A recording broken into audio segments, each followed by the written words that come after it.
Nusantara semenjak zaman dahulu kala sudah terkenal dengan kehebatan serta kemasyhuran kerajaannya hingga ke mancanegara. Berikut 10 daftar kerajaan hebat dan besar di Nusantara.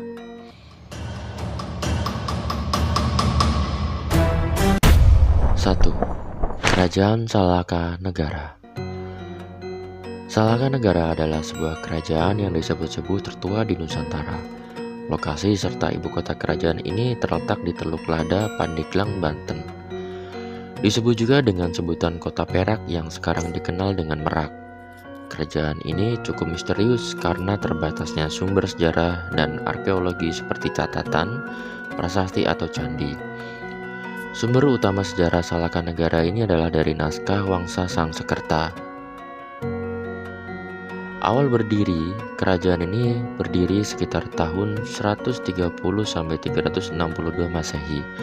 Sebelum berdirinya kerajaan Kutai Kartanegara pada tahun 400-1635 Masehi. Namun karena minimnya bukti yang tertulis, maka kerajaan Kutai Kartanegara disebut yang tertua di Nusantara. Kerajaan ini pertama kali didirikan oleh Dewa Warman sebagai raja pertama yang berasal dari India yang menetap di Jawa. Kemudian menikah dengan putri dari Aki Tirem sebagai kepala atau tetua adat setempat. Memerintah dari tahun 130 sampai 168 Masehi, bergelar Prabu Dharma Lokapala Ajiraksa Gapura Sagara. Setelah ia menjadi raja pertama, segera ia melakukan ekspansi dengan memperluas wilayah kekuasaannya. Wilayah dari kerajaan ini meliputi hampir seluruh Jawa bagian barat, termasuk pulau sebelah barat Jawa dan laut yang membentang hingga Pulau Sumatera. Karena letaknya yang sangat strategis, maka seluruh lalu lintas perdagangan laut dan perahu yang melintasi wilayah ini harus memberikan upeti atau pajak kepada Dewa Warman. 2. Kerajaan Tarumanegara. Kerajaan ini pertama kali didirikan oleh Raja Jayasingawarman yang merupakan Maharesi yang berbangsa India. Karena kekacauan politik yang terjadi di tanah asalnya, maka ia melarikan diri ke Jawa dan selanjutnya mendirikan kerajaan yang disebut dengan Tarumanegara. Berdasarkan prasasti Kebun Kopi dan prasasti Cihareten, kerajaan ini diperkirakan berdiri pada tahun 385 Masehi atau sekitar abad 3 sampai ke-4 Masehi. Nama Tarumanegara diambil dari nama pohon tarum yang banyak tumbuh di sekitar lokasi didirikan kerajaan tersebut, dengan ibu kota yang berpusat di Jayasingapura, menggantikan pusat pemerintahan ayah mertuanya di Salaka Negara. Kerajaan Tarumanegara adalah sebuah kerajaan yang bercorak Hindu, namun dalam perjalanannya juga berkembang agama Buddha yang bertoleransi saling hidup rukun di dalamnya. Wilayah kerajaan ini meliputi seluruh Jawa Barat dan beberapa daerah seperti Cirebon, Jakarta, dan seluruh wilayah Banten. Sepanjang berdirinya kerajaan Tarumanegara telah dipimpin oleh 12 raja yang memerintah kerajaan ini.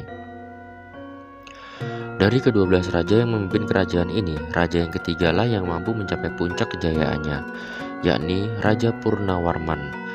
Dalam masa kepemimpinannya, ia berhasil membangun ibu kota baru yang bernama Sundapura di kawasan pesisir pada tahun 397 Masehi. Yang kelak nama ini dijadikan nama asal-usul nama Sunda bagi masyarakat Jawa Barat hingga infrastruktur membangun dan memperlebar sungai Gumati atau Candrabaga atau yang sekarang disebut dengan Bekasi sepanjang 6.112 tombak atau sekitar 12 km. Sungai ini difungsikan untuk penjagaan banjir di musim hujan, berperan penting dalam jalur-jalur perdagangan, sekaligus sebagai pemasok kebutuhan persediaan air bersih di musim kemarau. Selain mega proyek infrastruktur sungai, terdapat juga sebuah kompleks bangunan candi yang cukup luas bercorak Buddha. Candi-candi tersebut diantaranya Candi Batu Jaya, Candi Jiwa, dan Candi Blandong. Candi-candi yang bercorak Buddha ini yang berada di wilayah kerajaan yang bercorak Hindu. Hal ini membuktikan bahwa sejak dahulu kala toleransi antar umat beragama sudah terjalin dengan baik yang dipraktekkan oleh leluhur Nusantara. Kerajaan Pajajaran. Kerajaan Pajajaran atau Pakuan adalah kerajaan yang bercorak Hindu. yang berdiri sekitar abad 9 Masehi. Nama Pajajaran menurut naskah cerita Warigaguru sekitar tahun 1750 Masehi berbahasa Sunda kuno. Disebutkan bahwa nama Pakuan Pajajaran berasal dari pohon paku jajar. Menurut prasasti Sang Hyang Tapak, kerajaan ini didirikan oleh Sri Jaya Bupati pada tahun 923 Masehi. Raja yang memimpin adalah Prabu Siliwangi. Prabu Siliwangi sangat mencurahkan perhatiannya dalam bidang pembinaan keagamaan, pembuatan parit keamanan, memperkuat angkatan perang, membuat infrastruktur jalan dan pondasi tempur angkatan darat. Wilayah kekuasaan Pajajaran ini menurut naskah berbahasa Sunda kuno, Perjalanan Bujangga Malik, meliputi batas belah timur adalah Cipamali atau Sungai Pamali, sekarang disebut Kali Brebes, dan Ciserayu, sekarang disebut Kali Serayu, Jawa Tengah. Perbatasan sebelah barat membentang dari Pasar Talo, Bengkulu hingga ke Jati, Malang. Menurut prasasti Ulu Belu, wilayah selatan mencakup Sumatera bagian selatan. Dalam perjalanannya, kerajaan Pajajaran yang semula bercorak Hindu berubah menjadi kerajaan bercorak Islam. Lokasi kerajaan Pajajaran saat ini disinyalir di daerah Bogor dengan bukti prasasti batu tulis. 4. Kerajaan Sriwijaya. Kerajaan Sriwijaya adalah sebuah kerajaan maritim yang bercorak Buddha. Kerajaan ini berada di daerah Sumatera Selatan yang sekarang disebut dengan nama Palembang, yang berpusat di tepian Sungai Musi. Pendiri pertama kali kerajaan ini adalah Dapunta Hyang Srijayanasa pada tahun 628 Masehi atau sekitar abad 7 Masehi. Kerajaan ini tumbuh di tengah ramainya jalur perdagangan rempah yang melintasi Selat Malaka. Wilayah kekuasaannya meliputi daerah Sumatera Selatan, Pulau Bangka, Lampung, dan Jambi. Namun, kiprahnya hampir mencakup seluruh kawasan Asia Tenggara, di antaranya Jawa, Sumatera, Semenanjung Malaya, Thailand, Kamboja, Vietnam, dan Filipina. Kerajaan Sriwijaya adalah sebuah kerajaan yang besar, rakyatnya makmur dan sangat berhubung erat dengan relasi-relasinya di Jawa. Selain itu, kebesarannya juga dapat dilihat dari keberhasilan kerajaan itu di beberapa bidang, seperti bidang maritim, politik, dan ekonomi. Kerajaan Sriwijaya ini pernah dipimpin oleh 15 raja. Di antara ke-15 raja ini, Sriwijaya mencapai puncak kejayaannya pada masa Raja Balaputradewa pada tahun 856 Masehi. Pada masa kemasan inilah Sriwijaya menjadi pusat keagamaan Buddha Mahayana di Asia Tenggara. Selain itu, juga telah terjadi pertukaran budaya-budaya mancanegara dari Cina dan India. Banyak peninggalan-peninggalan dari kerajaan ini, diantaranya banyak ditemukannya prasasti-prasasti serta candi-candi bercorak Buddha. Di antara candi yang paling terkenal adalah Candi Muara Takus.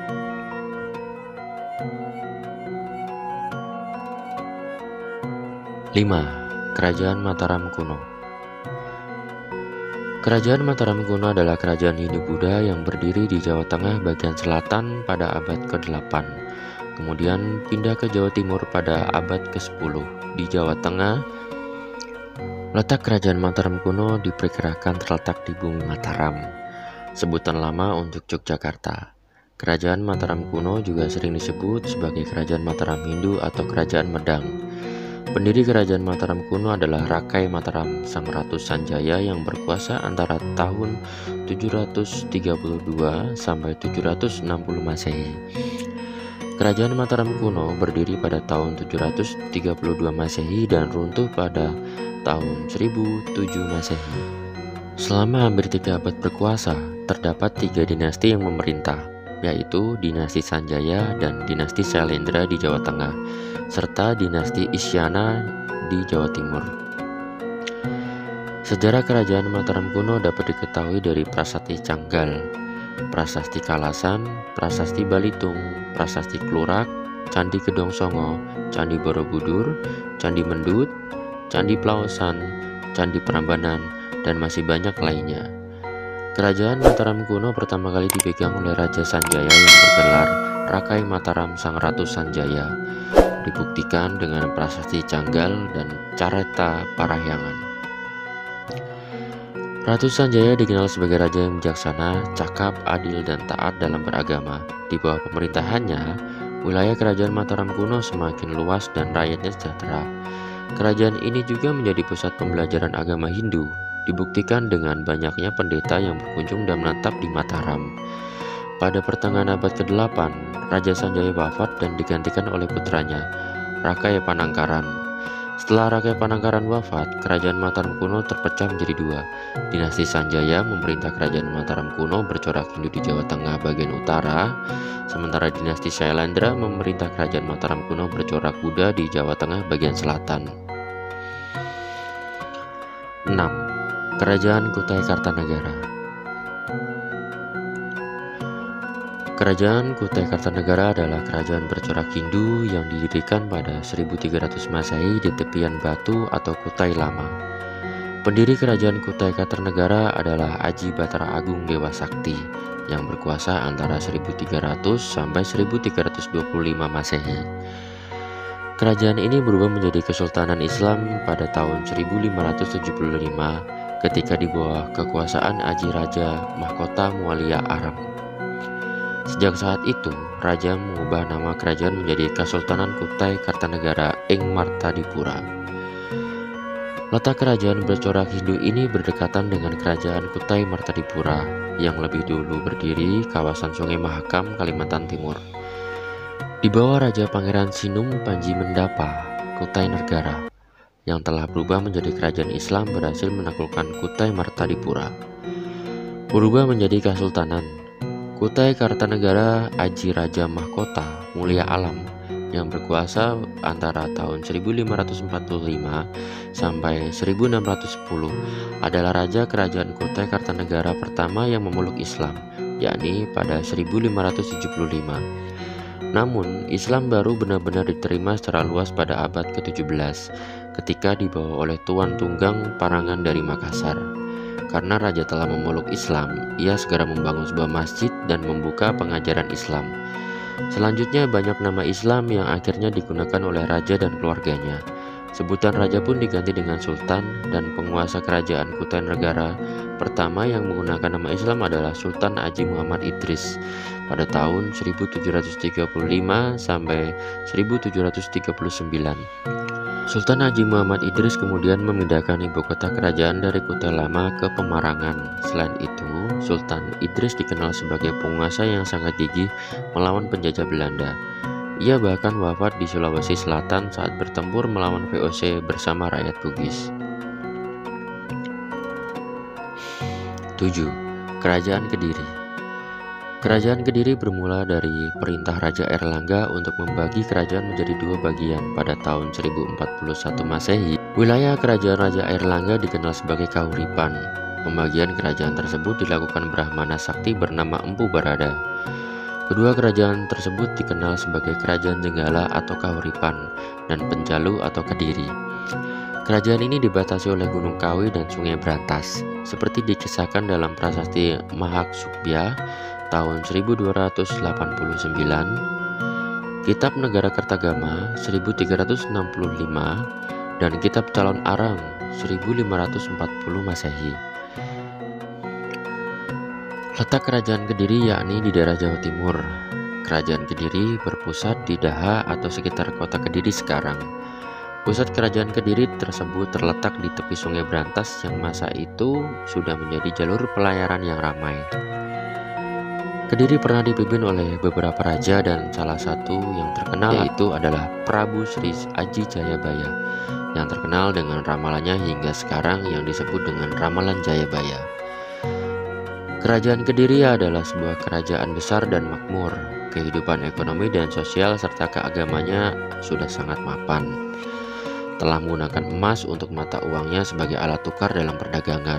Penghasil beras serta barang-barang yang dijual di pasaran adalah emas, perak, daging, kayu cendana, pinang, dan gerabah. Masyarakat Kediri tidak menganut sistem kasta seperti disampaikan dalam kitab Lubdaka. Dalam kitab tersebut disampaikan, tinggi rendahnya martabat seseorang tidak ditentukan oleh dasar keturunan dan kedudukan, tetapi berdasarkan tingkah lakunya. Masa kejayaan Kerajaan Kediri terjadi pada kepemimpinan Jayabaya. Jayabaya dikenal dengan pemimpin politik dan ramalan-ramalannya yang dibukukan dalam Jongko Joyoboyo. Di samping itu, sikap merakyat dan visi Jayabaya yang jauh ke depan membuatnya dikenang. Kerajaan Singosari. Kerajaan Singosari ini erat kaitannya dengan tokohnya yang bernama Ken Angrok pada tahun 1222 sampai tahun 1247. Lewat dari berbagai drama dan peristiwa politik ini, Ken Arok, kerajaan Singosari ini didirikan, dan kemudian Ken Angrok memperisti Ken Dedes. Peristiwa prasasti Kudadu, nama sebenarnya kerajaan ini adalah Tumapel, sedang ibu kotanya berada di Kutaraja. Lokasinya saat ini diperkirakan berada di Kecamatan Singosari, Malang, Jawa Timur.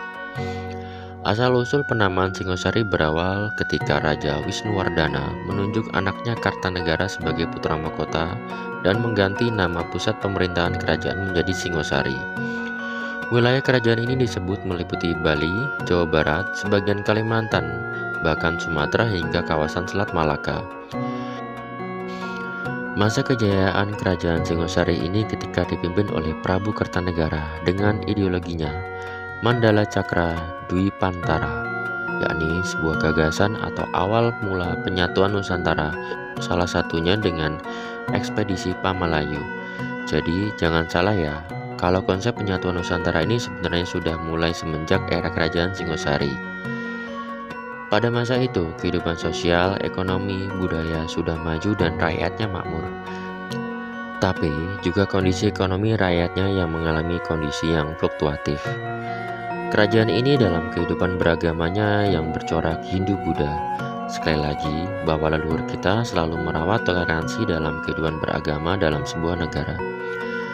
Peninggalan-peninggalan dari kerajaan Singosari adalah Candi Singosari, Prasasti Mula Malurung, dan Candi Kidal. 9. Kerajaan Majapahit. Siapa yang tidak mengenal dengan kerajaan yang satu ini? Kerajaan Majapahit sangat terkenal bagi kita orang Indonesia, bahkan terkenal hingga mancanegara. Majapahit berdiri pada abad ke-13 atau sekitar tahun 1215 Saka atau 1293 Masehi. Raja pertama Majapahit adalah Raden Wijaya dengan gelar Sri Maharaja Kertarajasa Jayawardana. Asal-usul nama Majapahit adalah ketika pembukaan hutan tarik banyak ditemukan pohon maja atau wilwa dan di saat dimakan terasa pahit. Majapahit ini akhirnya menjadi tempat dan markas untuk Raden Wijaya beserta pengikutnya. Hingga pada suatu saat Majapahit mampu menumbangkan kerajaan Gelang-Gelang lewat bantuan tentara Mongol yang hendak menyerbu Kertanegara. Akhirnya Gelang-Gelang dapat ditaklukkan lalu mengusir tentara Tartar atau Mongol yang kemudian menjadi awal mulanya didirikannya kerajaan Majapahit. Majapahit mencapai puncak keemasannya di masa era Hayam Wuruk yang merupakan cucu dari Raden Wijaya, didampingi dengan mahapatinya yang sangat terkenal yaitu Gajah Mada. Gajah Mada adalah seorang mahapati yang sangat berperan besar dalam penyatuan Nusantara dengan sumpahnya yang terkenal yaitu Sumpah Palapa. Berikut ini isi dari Sumpah Palapa itu. Lamun huwus kala Nusantara isun amukti palapa, lamun kalah ring gurun, ring seran, Tanjung Pura, ring haru, ring pahang, dompo, ring Bali, Sunda, Palembang, Tumasik, samana isun amukti palapa. Secara umum, arti sumpah tersebut adalah saya bersumpah sebelum saya bisa menaklukkan seluruh Nusantara, mengalahkan Gurun, Seram, Tanjung Pura, Pahang, Dompo, Bali, Sunda, Palembang di bawah kekuasaan Majapahit, saya tidak akan memakan buah palapa. Pada tahun 1350, Ratu Tribuana Tunggadewi lengser dan digantikan putranya, Hayam Wuruk. Pada masa kepemimpinan Hayam Wuruk dan Mahapati Gajah Mada, kehidupan masyarakat Majapahit menjadi sangat makmur. Kerajaan Majapahit akhirnya mampu menyatukan seluruh Nusantara. Wilayah kerajaan Majapahit sangatlah luas. Jika dibandingkan dengan wilayah Indonesia saat ini, wilayah kerajaan Majapahit jauh lebih luas. meliputi seluruh Nusantara ditambah Semenanjung Malaya, Tumasik atau Singapura, serta bagian selatan Filipina. Sumba Palapa, Mahapati Gajah Mada berhasil dipenuhi. Meski begitu, hal ini tidak membuatnya besar hati. Ia merasa bahwa apa yang telah dicapainya itu merupakan hasil kerja keras seluruh penduduk Majapahit. 10. Kerajaan Goa. Kerajaan Goa Talo atau Kerajaan Makassar adalah salah satu kerajaan Islam yang berdiri di Kabupaten Sulawesi Selatan. Pada masa kepemimpinan Sultan Hasanuddin tahun 1653 sampai tahun 1669, kerajaan ini mencapai puncak kejayaan dan menjadi kerajaan besar di Sulawesi. Berdiri sekitar abad 16 atau disebut juga Kerajaan Goa Talo dengan Kerajaan Makassar. Kerajaan Goa Talo adalah kerajaan gabungan dari Kerajaan Goa serta Kerajaan Talo yang dimiliki oleh dua bersaudara. Pada pemerintahan Raja Daeng Matanre Karaeng Tumapa Risi Kalona, kedua kerajaan ini dipersatukan. Goa dan Talo bersatu atas dasar kesepakatan, sehingga rakyatnya tidak memihak siapapun, namun memiliki dua raja yang masing-masing punya wilayah kekuasaan. Kerajaan Goa Talo mencapai puncak kejayaannya saat berada di bawah pemimpinan Sultan Hasanuddin pada tahun 1653 sampai tahun 1669. Raja Goa ke-16 yang juga bergelar pahlawan nasional ini berhasil memajukan pendidikan dan kebudayaan Goa Talo. Sosok Sultan Hasanuddin yang berjuluk ayam jantan dari timur ini dikenal tidak mudah terpengaruh oleh asing. Dia juga menentang keras kehadiran VOC saat menguasai sebagian kerajaan-kerajaan kecil di Sulawesi. Pada masa kemasan Kerajaan Goa Talo, wilayah ini pernah menjadi pusat perdagangan terbesar di Indonesia bagian timur. Ada banyak saudagar Muslim dari berbagai wilayah yang datang ke Goa dengan tujuan untuk berdagang. Kerajaan Goa Talo juga bersifat maritim karena sebagian besar masyarakatnya berprofesi sebagai nelayan. Itulah 10 kerajaan hebat dan besar di Nusantara. Dan jangan lupa, bangsa yang besar adalah bangsa yang selalu meluhurkan leluhurnya. Mari kita bersama-sama mewujudkan kembali puncak kejayaan Nusantara.